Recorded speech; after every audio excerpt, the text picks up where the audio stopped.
My name is Mike Schleibaum. I play guitar in the band Darkest Hour, and we've been around for almost 30 years. We've been on tour in Australia maybe 3 times, but we're coming back one more time in like a week, and we want to see all y'all who love heavy metal guitar, loud bass, screaming, some dude screaming his ass off, and a crazy drummer. We're coming. Just if you love that, just come see us. How could That's you? my bit. How could you not love that, brother? That's sold me straight up. You're in. So as you say, bro, Darkest Hour hit Australia in early February for a run of shows, starting in Adelaide on February the 8th, before moving through Melbourne, Canberra, and Sydney, and finishing in Brisbane on February 12th. Man, like that's 5 shows in 5 days. You'd want to be match fit. Yeah, the thing is that's kind of how we do it in America, is just run it out. Like we're not really that good on days off are more dangerous than days on. Okay. Because we just get in a groove and we get going. But as soon as you have a day off, then someone wants to go climb a mountain, or someone wants to go swim all day, or someone wants to get hammered, and then the next day it's just impossible to get back on. So we're all about it. We're gonna be ready to go from day one because we've been trapped up in the studio for a whole month here all together. Everybody's having a good time, but it's not the same as like when you're out there having an adventure. So we are looking forward to like getting back to the old usual what it's like to be in a band, rather than being trapped in a room arguing about notes. You know what I mean? Yeah. It's your first visit down under in over a decade, bro. So what has changed with Darkest Hour between visits? Oh man. Well, it seems like a lifetime. Actually I was thinking about how like there's just so much that has progressed. It's if you were someone who saw the band like 10 years ago, it's like you're seeing a band that's put out like 4 records, even though we haven't, really put out that many in 10 years, probably only 2 since we've been back. But no, wait, 3 since we've been back. Let's see, the Eternal Return, Human Romance, Self-Titled, and Godless Prophets. Man, it's been 4 records. Wow. So we just sort of have been through a lot of those records, toured the world, kind of got the machine honed a lot more. So even I'm not really sure if Darkest Hour really ever got a fair chance in Australia, because the tours have just been so separated from each other, and just so like the last one was crazy because all the bands that we were on tour with canceled while we were flying on the way over. So by the time we land, we had to rebook the whole tour. So I feel that this might also feel like our first tour in some way over there. So I think that it feels both like really exciting and familiar because I love Australia. Like I've been there a few times, but also new because like this unit hasn't really been there and the band's way better than before. So we're ready to fucking pop it off. Yeah. So overall, then, bro, what can fans expect from the live show? What do you got in store for us?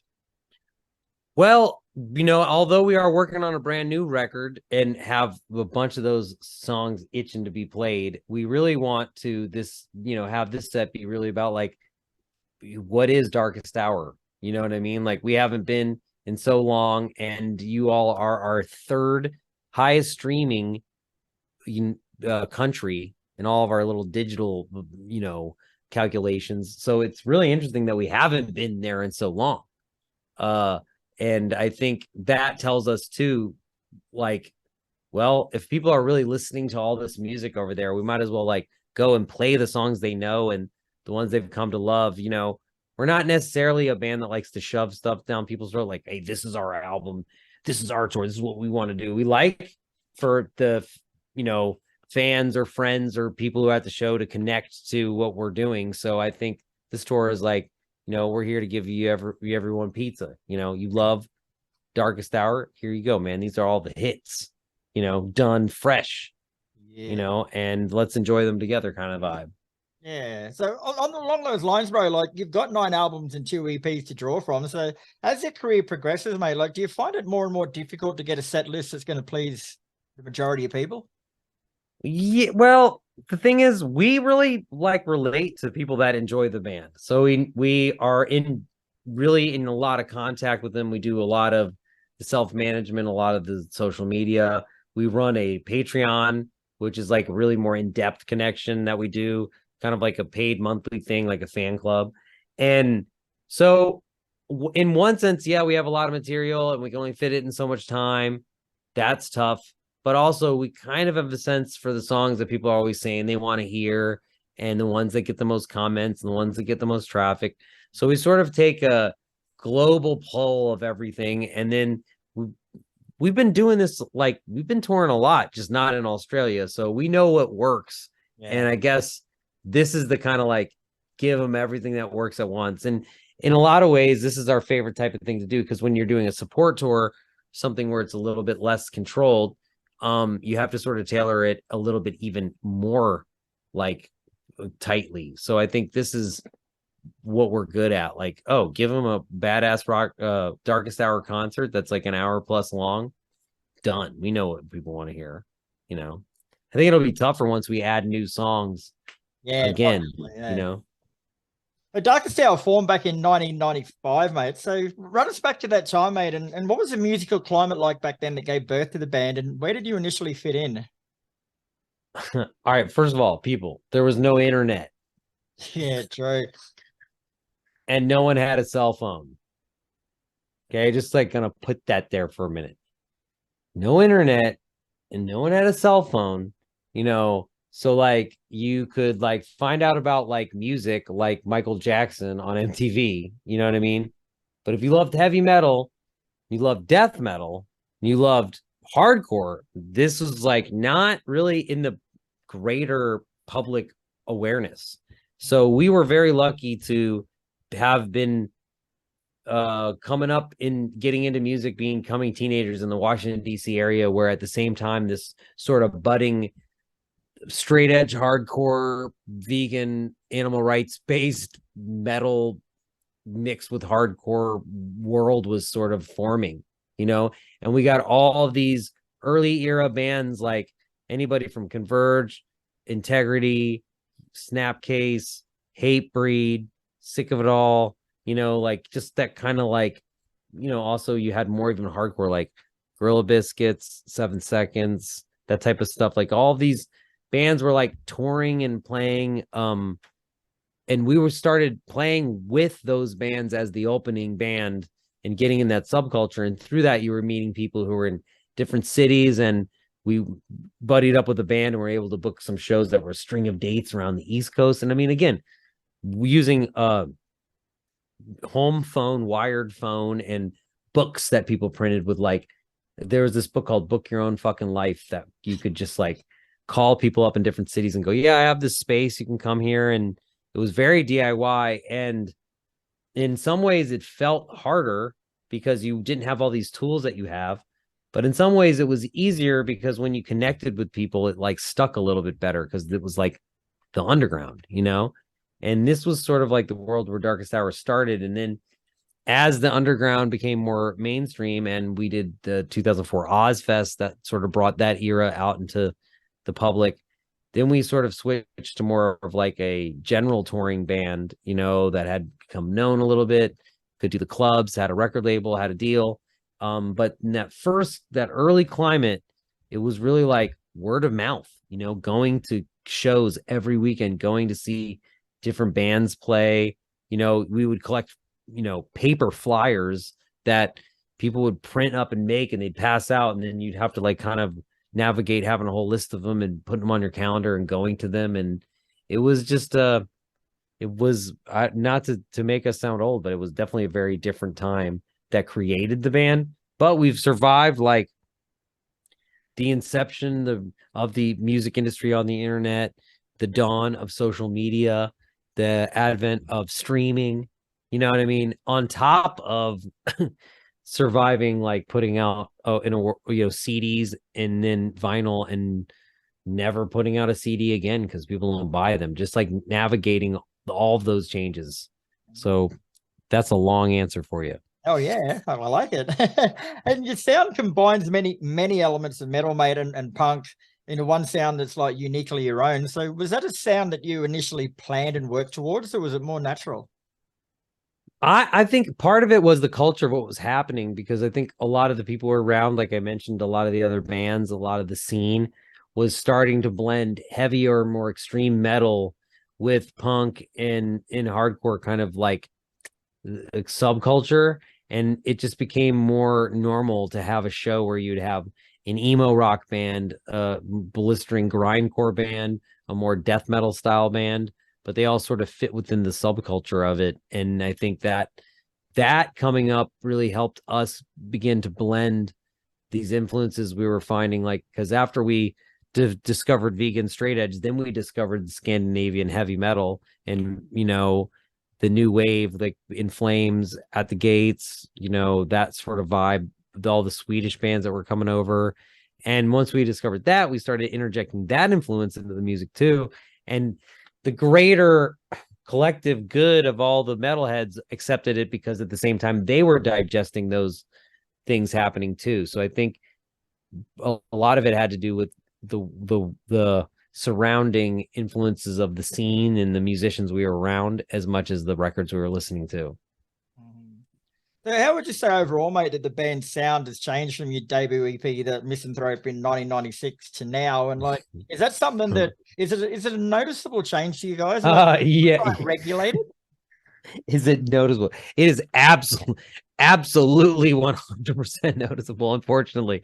And oh man, wow, if you look at Darkest Hour's career through all the records, man, our first one is so different than this one that's about to fucking come out.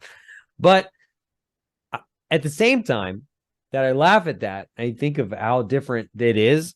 I'm sitting here with this, I don't know if you're going to be able to see it on your thing or hear it or whatever, but I'm sitting here with this live record that we just put out on our Patreon, and it has records that are from literally it has songs that are from when we started the band, almost like off our first full length, which is at least 5 years after we started the band, but still they still sit alongside brand new songs all on this record. Like, that's a success. I mean, of course we don't want to go play the stuff of the first EP because we were like kids when we wrote it. We're just figuring stuff out, but they're all kind of interconnected. I don't know how much of a joyful listen the earlier stuff is, but as part of a story, it was a needed ingredient to try to get to where we're at. And I still think some of the new, older songs, especially ones from our first full length, still fit in context. So I think that's a success. There's an obvious shift in sound, but they still do all feel like the same band. Yeah. So, like, I know you guys have been around for a long time, bro, but like, would you say that these sort of changes in your sound are more you guys experimenting musically, or still trying to find a musical identity in a sense? I don't think that there's any finding that's happening or experimenting. To be honest, I think it's just growth. I think you can't sit around and play instruments all day long and hang out in backstage and meet new musicians and see bands and go on tour with bands nonstop, be in the touring industry, be around these producers that we've had the joy of working with. I mean, we've worked with so many amazing producers. Like, they inspire you so much to grow as a musician. I mean, out of all of them, one that sticks to me is Devin Townsend. He's a genius guitar player, songwriter, metal mathematician. And you're around someone like that, you're going to grow, you're going to change, because your love for what all this is, it's just unbridled as you keep pushing down this path. So I think that I don't know, it's not really like an effort. It's just what has happened based on just loving the work and kind of always being there and always wanting to do it and put out another record and try again and tweak this and change. It wasn't about seeing what we could get away with. It was just about like always ending up having a new palette of tools to pull against every time we started to write a new record. And that comes from just the love of like liking the instruments, loving metal, just wanting to do it all the time. For our singer, for John, just like continually working on how to develop how you scream in an age where, like, man, we used to get all the time, like, I love the music, but wow, the vocals are fucking, what the fuck are you guys thinking? They're terrible. Wow. And now that's the reason why our band is still relevant 30 fucking years later, because screaming in heavy metal is still normal. It's cool. It's accepted. You know what I mean? Whereas if we had just been a band that sang the way the band sang in the 80s and the early 90s, it would be really hard to continue that trajectory. Although metal has gotten a lot more open-minded, and now you have all different types of bands that sound whatever. But this type of metal we've been playing, you know, that's what's kept us relevant, is how aggressive the vocals are, really. Yeah. And I think that it was one of the things in the beginning that people were confused by. And you've mentioned the new album a couple of times, mate. So what can you tell us about it? Well, unfortunately, since we're in the making of it and there's a whole marketing plan, and this whole interview run is supposed to be about, you know, the tour, I can't give you too many things other than we have a Patreon, which is, as I mentioned, a subscription service, kind of like a fan club, and they've gotten to hear a whole bunch of clips, seen us in the studio. I mean, we post a lot more raw footage. We don't care. We'll post like us talking with a snippet of a whole new song in the back or whatever. A lot of the stuff's not public because we're gonna roll that out with a plan. But I guess what we're getting at is it'll be mixed and finished, you know, before April. We're gonna do some music videos. We're gonna be almost done tracking before we leave for Australia. But when we come back, we're gonna give it one more round, one more draft, and clean up some things and just let it sit and come back. And it's nice to have a break and come back and just clean up something, listen, or just be like, it's good, you know, with fresh ears, you know. And so then after that happens, we've got a couple more tours and fun things planned that we can't talk about because they're not announced. And then eventually towards the end of the year, we hope that the regular outer world, you all are going to experience the album through a partner that we're working with that we can't announce also yet. Yeah. Because we don't want to blow that. So basically, you can find out all the information first on our Patreon, but all you're going to find out now is we definitely have a new record. It's all we've been doing for a month, and it's coming at the end of the year or whatever. And you can follow us on social media or Patreon, and it's coming. You know, it's not like we're writing. It's not like we're going to go into the studio. I mean, it's like, it's in the cooker, man. It's just like waiting for the dinger to go off type thing. Wicked. And how does someone sign up to Patreon? What do they do to get involved in that? Man, you just go Google Darkest Hour official Patreon, or go to www.patreon.com and type in official Darkest Hour. Or, you know, all you got to do is type in that browser, official Darkest Hour Patreon. But you go to it, and there's basically two tiers. There's a digital access thing that's only $9 a month.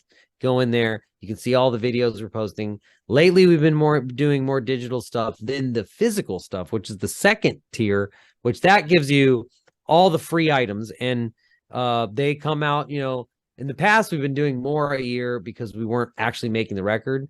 But like this record that I showed you right here, this was the album. Everybody got the first press of this. It's a little bit different because everything we do on the Patreon is a little different. They got this, they got a flexi, they got a t-shirt, they got a wall flag. They got a guitar pick set. We did a sticker set. I mean, just every couple months we mail everybody something cool, something we've never done. And basically that's all funded by their subscriptions. It's not like we're banking off of it. It's just a cool way to like get some money in, make some cool products. And through it, we've gotten a couple like records, like this release would have never existed. And we've been able to fund the creation of the new record without having to sign to a label or agree to do a bunch of shit we didn't want to. So it's kept it pure in a new way. Because every time we make a record in the past, we have to sign a deal to get the money to do it in the way we want to. But then that comes at the cost of having someone else slightly involved. And no matter what, they color the situation along with the producer, and the band's just like a sponge, just soaks it all up. And this time, because of the Patreons, we were able to just like fund it to this point, get it to this point, we're going with that producer, we're going in that studio, this is the album. And I was able to make some killer demos and exclusive shit that the Patreons are going to hear later, which I was able to shop to some partners to secure like a better deal for us to be able to put out music, but also not have to like agree to do a bunch of shit up front to get the money to do it, kind of thing. So I know you didn't ask for a music industry TED Talk, but that's the answer. Awesome. Well, I've actually learned quite a bit from this interview, so I'm going out of it a bit smarter than what I came into it. So thank you. Oh, well, one more thing is that this is not like a paid thing or an extra. And it's not like we offer this to anybody that isn't a Patreon. But if you are a Patreon and you're Australian and you're signed up before we get there, we're doing a meet and greet with just the Patreons every day, where we do a photo and hang out with them for a minute. Because like for us, it isn't really about getting money to do a meet and greet. It's more about meeting people that have been supporting the band through all this bullshit. And now that we can go out. So really, you know, those people, usually it can be anywhere from like 20 to, you know, 3. Yeah. You know, and they get to interact with the band and hang out with us, take pictures right before the show. And if people are confused, sometimes they're like, what was the meet and greet? Blah, blah. And it's like, no, man, this is how we do it. Like, we're a short, small unit. And if you are part of it and you subscribe over there, then we'll hang out with you. And of course, we'll hang out with you if you're not. I mean, we're not, we'll all sign shit and take pictures with you.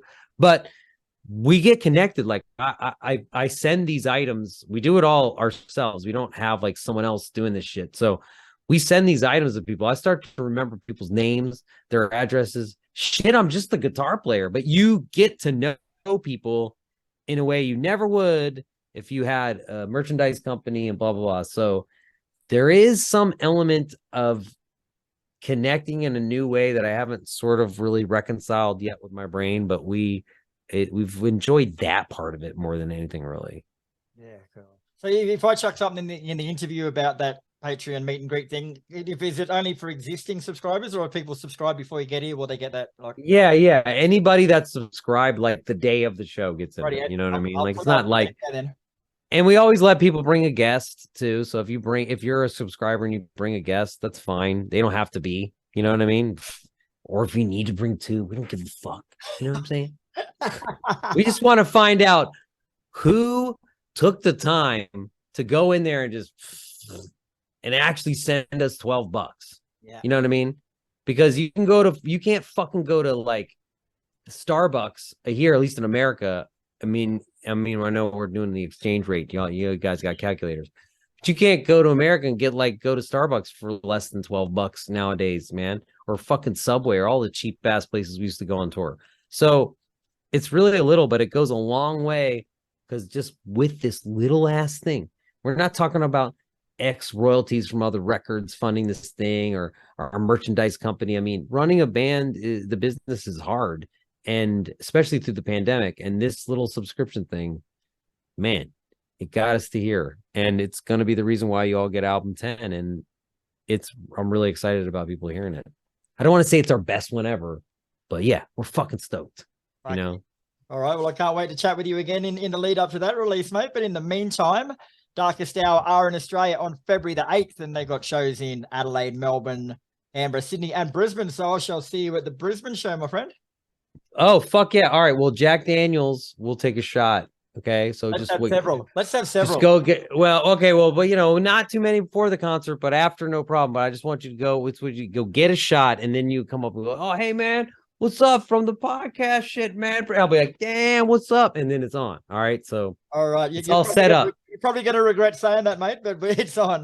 It's fine. No, we don't regret free Jack Daniels around here. Trust me. And plus me, if I've had a few, I got 4 more pinch hitters that will definitely step in and gladly take the bullet for a man over here. So I should have said 6, because the road crew, they're happy to take a shot or 2. But there's 7 of us total, and we're gonna be down there, and you'll know which ones we are. Beautiful. Well, thanks very much for your time today, Mike. It's been an absolute pleasure, my man, and we'll see you in a week or so. Fuck yeah, we're getting on the plane here in a minute. See you soon. Take care, brother. Later.